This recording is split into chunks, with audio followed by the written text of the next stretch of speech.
இது மகிமை நேரம்.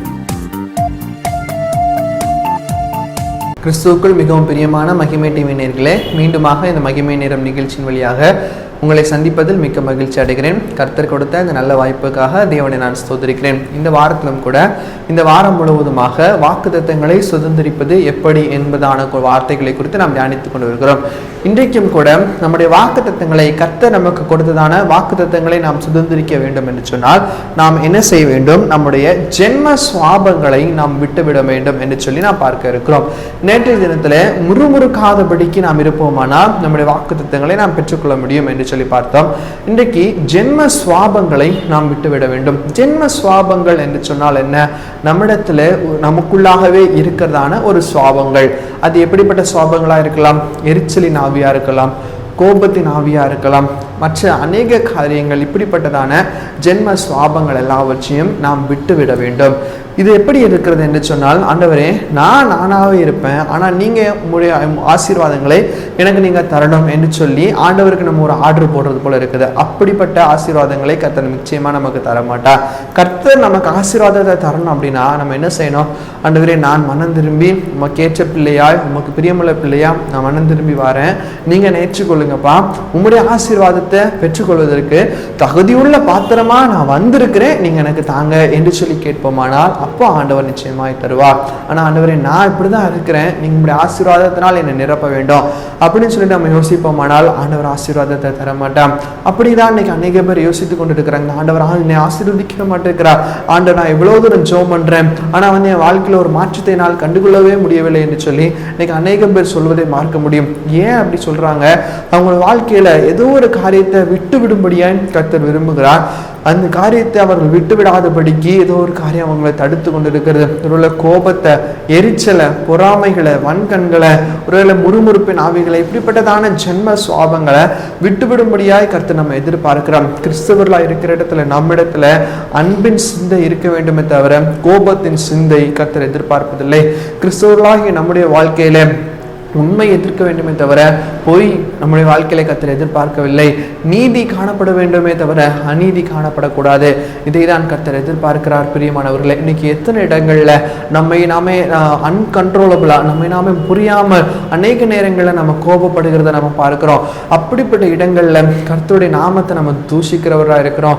ஏனென்றால் அன்பின் சிந்தை வெளிப்பட வேண்டிய அந்த சூழ்நிலையில நம்ம என்ன செய்கிறோம்? அன்பின் சிந்தையை எடுத்து போட்டு விட்டு ஒரு ஆக்ரோஷமான ஒரு பிசாசுடைய காரியத்தை நம்ம செய்து கொண்டிருக்கிறோம். கோபம் படும்போது பிசாசுக்கு ரொம்ப பிடிக்கும், ஆனா கர்த்தருக்கு அதை பிடிக்குமா? ஒரு நிமிடம் அதை நம்ம அந்த இடத்துல யோசித்து பார்ப்போமானா அந்த இடத்துல நம்ம கோபப்பட மாட்டோம். அதற்கான அழகான சொல்யூஷனை கர்த்தர் நமக்கு கட்டளையிடுவார். இன்னைக்கு வேதாகமத்திலிருந்து இந்த ஜென்ம சுவாபத்தின் மூலமா வாக்குத்தத்தத்தை இழந்து போன ஒரு மனிதரை குறித்து நான் உங்களுக்கு அழகா எடுத்துக்காட்டை காண்பிக்க வருகிறேன். அவர் வேற யாரும் இல்லை. உபாகம புஸ்தகம் 34வது அதிகாரத்துல ஒரு மனிதரை குறித்து சொல்லப்பட்டிருக்கிறது. பிஸ்கா என்று சொல்லப்படுகிறதான இடத்துல கர்த்தர் மோசேயை கூட்டிக் கொண்டு வருகிறார். இந்த மோசேக்கு இருந்ததான ஒரு ஜென்ம சுவாபத்தின் மூலமாய் கர்த்தர் அவருக்கு வைத்திருந்ததான ஒரு ஆசீர்வாதத்தை இந்த மோசே இழந்து போகிறதை நாம் பார்க்க முடிகிறோம். என்ன ஆசீர்வாதம்? கானான் தேசத்தை காணும்படியாக கர்த்தர் செய்தார். ஆனால் அந்த கானான் தேசத்திற்கு உள்ளாக மோசேயால் பிரவேசிக்க முடியாமல் போய்விட்டது. பாருங்கள், எவ்வளவு ஒரு கடினமான ஒரு சூழ்நிலை. 40 வருஷம் இந்த இஸ்ரவேல் மக்களை ரொம்ப கஷ்டப்பட்டு மோசே நடத்தி கொண்டு வருகிறார். அவர்கள் செய்த எல்லாவற்றையும் பொறுத்து கொண்டு ஆண்டவரோடு கூட பேசிக்கிட்டு ஆண்டவரோடு கூட நடந்துக்கிட்டு கர்த்தருக்கு உண்மையும் உத்தமமான ஊழியக்காரனாய் மோசே நடத்தி கொண்டு வருகிறார். ஆனால் என்ன செய்கிறார்? அந்த 40 வருடம் முடிந்தது பிறகு அந்த ஆசீர்வாதத்தை என்னால் பார்க்க முடியும், ஆனால் அதற்குள்ளாக நான் செல்ல முடியாது என்று சொல்லும் போது மோசேயினுடைய இருதயம் எவ்வளவு தூரம் வியாகுலப்பட்டிருக்கும். இப்படிப்பட்டதான ஒரு வாக்கு தத்தத்தை, இப்படிப்பட்டதான ஒரு ஆசீர்வாதத்தை ஏன் மோசே இழந்து போனார் என்று சொல்லி பார்ப்போமானால் அதற்கான பதில் என்னாகம புஸ்தகத்துல 20வது அதிகாரம் 12வது வசனத்தில் இருக்கிறது. மோசேக்கு ஒரு ஜென்ம சுவாபம் இருந்தது. அது என்ன சுவாபம்? கோபம், மூர்க்க கோபம் மோசேக்குள்ளாக இருந்தது. மோசே அரண்மனையில இருந்த பொழுது எகிப்தியன் ஒருவனை கொலை செய்த போது மோசே என்ன செய்கிறான்? அவனுக்குள்ளாக இருந்த அந்த மூர்க்க கோபம் எழும்பி அந்த மனிதனை கொலை செய்வதை நான் பார்க்கிறோம். இதன் மூலமாய் மோசேக்குள்ளாக அந்த கோபம் என்கிறதான ஒரு எண்ணம் அவனுக்குள்ளாக இருந்ததை நாம் பார்க்க முடிகிறது. இந்த கோபம் ஒரு இடத்துல இருந்து அப்படியே கிரியை செய்து கொண்டே இருக்கிறது. ஒரு காலகட்டத்தில் என்ன செய்கிறான் மோசே, இந்த மக்கள் முறுமுறுத்தது நிமித்தமாய் ஆண்டவர் செய்ததை ஆண்டவர் சொன்னதை செய்யாமல் இவர் கோலை என்ன செய்கிறார், அடித்து விடுகிறார். இதன் மூலமாக இந்த சம்பவம், இந்த ஒரு சின்ன சம்பவம், அவனுக்குள்ளாக காணப்பட்டதான அந்த ஜென்ம சுவாபத்தினுடைய சின்ன சம்பவம் மோசேயனுடைய ஆசீர்வாதத்தை, மோசேயனுடைய வாக்குத்தத்தத்தை பெற்றுக்கொள்ளாதபடிக்கு மோசேக்கு தடை செய்தது. பிரியமான சகோதர சகோதரிகளே, இன்னைக்கு அநேகம் பேர் இந்த வாக்குத்தத்தங்கள் நம்முடைய வாழ்க்கையில நமக்கு மேலாக இருக்கிறத நாம் உணர முடியும். ஆனால் அந்த வாக்குத்தத்தங்கள் நமக்கு உள்ளாக வருவதை, அந்த வாக்குத்தத்தங்களை நாம் சுதந்திரிப்பதை நம்மால் உணர முடியாமல் போய்விடுகிறது. பிரியமான சகோதர சகோதரிகளே, கர்த்தர் உங்களை பார்த்து சொல்லுகிறார், நீங்கள் எதை விட்டுவிட வேண்டுமோ அதை நீங்கள் விட்டுவிட்டு தான் ஆக வேண்டும். அப்போதான் உங்க வாழ்க்கையில ஆசீர்வாதம் நிலைத்து நிற்கும். ஆண்டவராய் இயேசு கிறிஸ்துவும் கூட தம்முடைய சீஷர்களை தெரிந்தெடுக்கும் போது சீஷர்கள் வலையை பின்னி கொண்டிருந்தனர். அப்போது என்ன சொன்னார், ஆண்டவரே, நான் உங்களை மனிதர்களை பிடிக்கிறவர்கள் ஆக்குவேன் என்று சொல்லி கர்த்தர் சீஷர்களுக்கு வாக்குத்தத்தம் கொடுக்கிறார். அப்போது சீஷர்கள் என்ன செய்தார்கள், அவர்கள் செய்து கொண்டிருந்ததான வேலையை விட்டு இயேசுவை பின்தொடர்ந்தார்கள். ஆண்டவரே, என்னுடைய பழைய பாவத்தையும் நான் வைத்திருக்கிறேன், உண்மையும் நான் பின்தொடர்கிறேன், நீர் என்னை ஆசீர்வதிக்க வேண்டும் என்று சொன்னால் அது நடக்காது.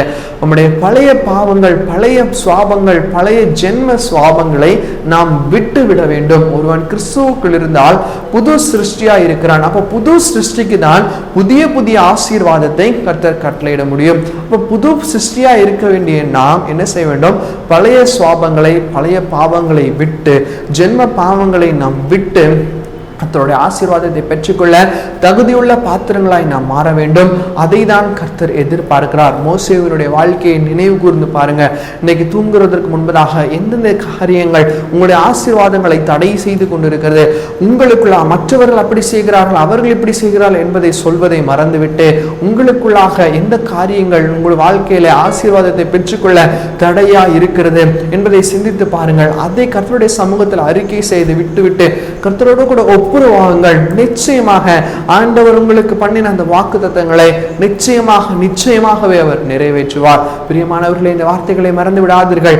ஜென்ம சாபங்களை விட்டுவிட்டு கோபங்கள், பொறாமைகள், இப்படிப்பட்டதான எண்ணங்களை கிறிஸ்தவர்களாய் நமக்கு அது அடையாளங்கள் அல்ல. அன்பின் பிள்ளைகளாய் நாம் நடந்து கொள்வோம், கர்த்தருடைய வார்த்தையை பின்பற்றிக் கொள்வோம், அவருடைய வாக்குத்தத்தங்களை பெற்றுக்கொள்வோம். அப்படிப்பட்டதான வாழ்க்கை வாழ தேவன் நம்மை அழைக்கிறார். அப்படியே கண்களை மூடி நாம் ஜெபிப்போம். ஸ்தோத்திரம் கர்த்தாவே, எங்கள் அன்பின் பரலோக பிதாவே, உம்மை நோக்கி பார்க்க கர்த்தர் நீர் சொன்ன கிருபைக்காக நன்றி ஆண்டவரே. மோசேயினுடைய வாழ்க்கையின் மூலமாக நீர் எங்களோடு கூட பேசியிருக்கிறீர், உமக்கு நாங்கள் நன்றி செலுத்துகிறோம் ஆண்டவரே. அப்பா, மோசேயினுடைய வாழ்க்கையில் இந்த ஜென்ம சுவாபங்களை கர்த்தர் நீக்கும் போது அவருடைய வாழ்க்கையில் ஆண்டவரே இயேசுப்பா ஒரு ஆசீர்வாதத்தை கொடுத்தீர். ஆண்டவரே இயேசுப்பா, கானான் தேசத்தை ஒருவேளை ஆண்டவரே அப்பா அப்போ அவர் காண முடியாட்டாலும் கூட புதிய ஏற்பாட்டின் காலத்தில் மோசே காண்கிறத நாங்கள் பார்க்கிறோம் ஆண்டவரே. அதே போல எங்களுடைய வாழ்க்கையிலும் கர்த்தாவே இந்த ஜென்ம சுவாபங்களை நீக்குவதற்கும் எங்களுக்கு தடையாக இருக்கிற ஆசீர்வாதங்களை நாங்கள் பெற்றுக்கொள்ளவும் கர்த்தர் நீர் கிருபை செய்யுங்க. இன்னைக்கு உங்களுக்கு ஜெபிக்கிற இந்த அன்பு தம்பி தங்கச்சி ஒவ்வொருவரையும் கர்த்தர் நீர் தேற்றும்படியா, அவங்க வாழ்க்கையில் இந்த வைத்திருக்கதான ஆசீர்வாதங்களை, வாக்குத்தத்தங்களை கட்டளையிடும்படியா ஜெபிக்கிறோம். நீர் அப்படி செய்கிறதற்காக நமக்கு நன்றியாப்பா. உமக்கே துதிகன மகிமை ஏறெடுக்கிறோம். மீட்பராமே சுமலன் ஜெபிக்கிறோம் எங்கள் ஜெபங்களை நல்ல பிதாவே. ஆமென்.